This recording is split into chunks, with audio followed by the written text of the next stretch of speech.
मैं Pappu Kumar Ajay, Titagarh Anglo vernacular high school का assistant teacher, आप लोगों का हिंदी का अध्यापक। आज हम आप लोगों को कबीर के पद पढ़ाने जा रहा हूँ। कबीर के पद पढ़ने से पहले मैं आप लोगों को ले जाना चाहता हूँ क्लास 11 में। क्लास 11 में मैंने आप लोगों को भक्ति काल पढ़ाया था। भक्ति काल के अंतर्गत मैंने बताया था कि भक्ति काल का समय सीमा 1375 ईस्वी से 1700 ईस्वी तक माना जाता है। और मैंने यह भी आप लोगों को बताया था कि भक्ति काल दो धाराओं में विभक्त थी, सगुण काव्य धारा और निर्गुण काव्य धारा। सगुण काव्य धारा के अंतर्गत दो धाराएं थी, राम काव्य धारा और कृष्ण काव्य धारा। राम काव्य धारा के प्रमुख कवि तुलसीदास आप लोग को पढ़ना है अगले चैप्टर में, एवं कृष्ण काव्य धारा के अंतर्गत सूरदास पढ़ना था जो क्लास 11 में आप लोगों ने पढ़ा। निर्गुण काव्य धारा के अंतर्गत दो धारा, एक संत काव्य धारा और एक सूफी काव्य धारा। संत काव्य धारा के प्रमुख कवि कबीरदास जी हैं एवं सूफी काव्य धारा के प्रमुख कवि मलिक मोहम्मद जायसी, जो क्लास 11 में आप लोगों ने टिप्पणी के तौर पर मलिक मोहम्मद जायसी को पढ़ा। कबीरदास जी को भी आप लोगों ने टिप्पणी के तौर पर क्लास 11 में पढ़ा, किंतु क्लास 12 में आप लोगों को कबीरदास के पद पढ़ना है।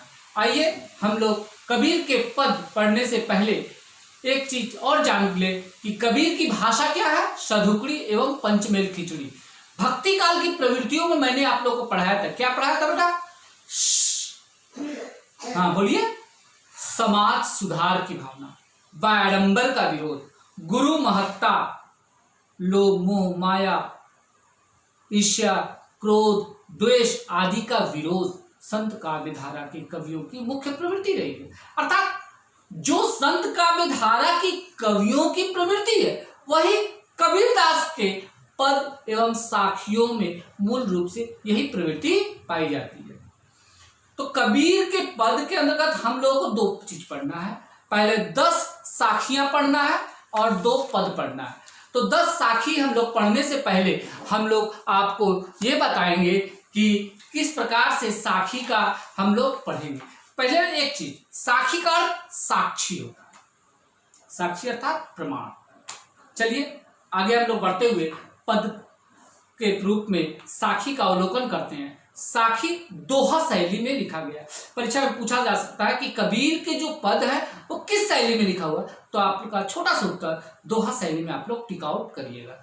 कबीर का जन्म आप लोग को आ सकता है 1398 ईस्वी में, आप लोग टिक आउट करिएगा। ऑब्जेक्टिव के तौर में पूछा जा सकता है कि कबीर किस धारा के कवि है, तो आप लोग का उत्तर होगा निर्गुण काव्य धारा के अंतर्गत। अगर ऑप्शन अर्थात टिक आउट में अगर रहता है संत काव्य धारा, तो आप लोग संत काव्य धारा में टिक आउट करिएगा। भाषा क्या, सधुकड़ी या पंचमेल खिचड़ी में टिक आउट करिएगा। अर्थात बड़े ध्यान से इन सारी चीजों को आप मस्तिष्क में बिठा लीजिए, क्योंकि ऑब्जेक्टिव में आप लोग को अवश्य इन प्रश्नों का उत्तर पूछा जाएगा ही। चलिए पहला साखी है, ज्ञान प्रकाश्या गुरु मिलिया सो जिन विसरी जाए, जब गोविंद कृपा करो तब गुरु मिलिया है। अर्थात बेटा ज्ञान रूपी प्रकाश की प्राप्ति हमें किससे होती है? गुरु से। ज्ञान रूपी प्रकाश की प्राप्ति हमें गुरु से होती है। सो जिन्हें विसरी जाए, और फिर हम उसे भूल जाते हैं। किसे? गुरु। अर्थात आप लोग ध्यान दीजिए कि जिस प्रकार से जब प्रकाश की किरणें फैलती है तो अंधकार खत्म हो जाता है, ठीक उसी प्रकार से गुरु के ज्ञान रूपी प्रकाश से हमारे हृदय के भीतर जो ईर्ष्या द्वेष लोभ मोह माया रूपी अंधकार है वह खत्म हो जाता है। और अच्छे गुरु की प्राप्ति कब होती है? जब गोविंद कृपा करो तब गुरु मिलिया है। अर्थात जब गोविंद अर्थात ईश्वर की अनुकंपा होने के बाद ही हमें अच्छे गुरु की प्राप्ति होती है, और हमें कदापि गुरु को ज्ञान प्राप्ति के बाद भूलना नहीं चाहिए। चलिए क्लियर। अब आप हम दूसरे साखी में जाते हैं। न गुरु मिलिया न शीश भया, लालच खिलिया डाव, दुनिया कूड़े धार में चढ़ी पाथर की नाव। अर्थात कबीरदास जी कहते कि ना तो मैं एक अच्छा शिष्य बन पाया, ना ही मुझे कोई अच्छी गुरु की प्राप्ति हुई। क्यों? लालच खिलिया। जब लालच रूपी भाव गुरु और शिष्य के मध्य में कार्य करती है, अर्थात एक गुरु और शिष्य के बीच में अगर लोभ मोह माया कार्य करेगी तो न तो एक गुरु अच्छा गुरु बन पाएगा और न एक शिष्य अच्छा शिष्य बन पाएगा। अर्थात लालच रूपी भाव को गुरु और शिष्य के मध्य से बहुत दूर रखना होगा, क्योंकि जिस प्रकार से नदी में पत्थर की नाव क्या हो, डूब जाएगी। जिस प्रकार से पत्थर की नाव नदी में डूब जाएगी, ठीक उसी प्रकार से लोभ मोह माया एक पत्थर के साथ अगर वह गुरु और शिष्य के बीच में रहा तो शिक्षा रूपी नाव, ज्ञान रूपी नाव की प्राप्ति न शिष्य को हो पाएगी न गुरु, अर्थात वह डूब जाएगी। अब तीसरे साखी में हम लोग चलते हैं। जाका गुरु भी अंधला चेला खरा निरंग, अंधे अंधा ठेरिया दुनिया को पड़ा। क्या करना चाहते कबीरदास? कबीरदास जी ये कहना चाहते हैं जिसका गुरु अंधा, चेला क्या हुआ? खरा निरंग। क्या मतलब क्या? मतलब यह है बेटा कि यहां अंधा क्या एक प्रतीक है, प्रतीक अर्थात अज्ञानता का प्रतीक, अर्थात जिसका गुरु अंधा अर्थात जो अज्ञानी गुरु होगा उसका चेला भी क्या होगा? महाज्ञानी महामूर्ख होगा। या अंधा जो शब्द है एक प्रतीक है अज्ञानता का प्रतीक, अर्थात एक अज्ञानी व्यक्ति किसी भी मूर्ख को ज्ञान दे नहीं सकता है, वह अज्ञानता ही प्रदान करेगा। अर्थात जिस प्रकार से एक अंधा दूसरे अंधे को रास्ता कदापि पार नहीं करा सकता, एक अंधा दूसरे अंधे को जिस प्रकार से रास्ता पार नहीं करवा सकता, ठीक उसी प्रकार से एक अज्ञानी गुरु कभी भी ज्ञान की दीप जला नहीं सकता। अगले साखी में हम लोग चलते हैं। अगले साखी में कबीरदास जी कहते हैं, कबीर संगति साधु की कदे न निर्फल होए, चंदन हंसी भावना नीम न कहसी। कबीरदास जी उत्तम प्रवृत्ति के जो साधु संतों की संगति पर बल देते हैं, अर्थात आप कैसे लोगों के साथ उठना बैठना करेंगे, कैसे लोगों के साथ मिलिए जुलिए, आपकी संगति कैसी होनी चाहिए, इस पर कबीरदास जी बल देते हैं। अर्थात आप जब भी किसी की संगति करें, साथ रहें, तो हमेशा उत्तम प्रवृत्ति के लोगों के साथ कबीरदास जी कहते हैं कि हमेशा संगति करनी चाहिए अच्छे के साथ, अच्छे साधु संतों की, जो कभी बेकार नहीं जा सकते।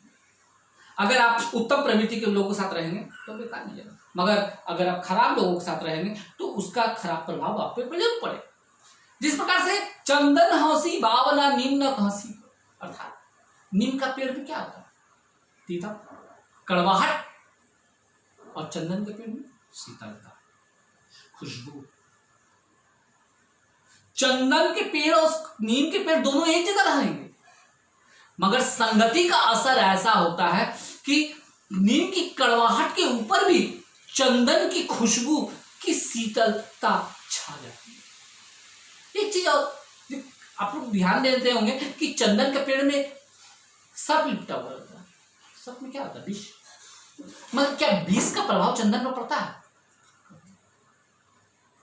अर्थात जो उत्तम प्रवृत्ति के होते हैं उनकी संगति करने से आपको ज्ञान ही मिलेगा, कभी वह बेकार नहीं जाएगा। जब मैं था तब हरि ने, अब हरि है मैं ना, प्रेम गली यति साकरी जाम में दो न समान। अर्थात बच्चे मैं क्या, मैंने भी बताया ना प्रतीक, ठीक। यहाँ मैं शब्द भी एक प्रतीक है। मैं अहंकार, हम लोग कहते हैं ना मैं ये कर लूंगा, मैं वो कर लूंगा, ये क्या?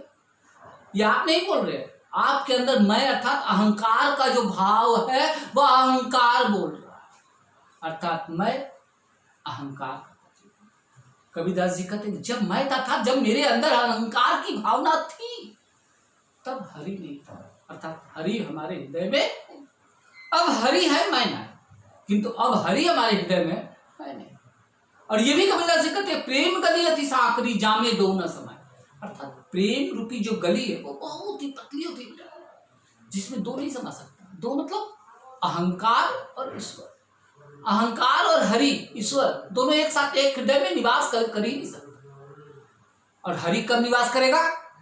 जब आपके हृदय से लोभ, मोह, माया, ईर्ष्या, द्वेष, क्रोध ये सारे मनोविकार नष्ट हो जाएंगे, खत्म हो जाएंगे।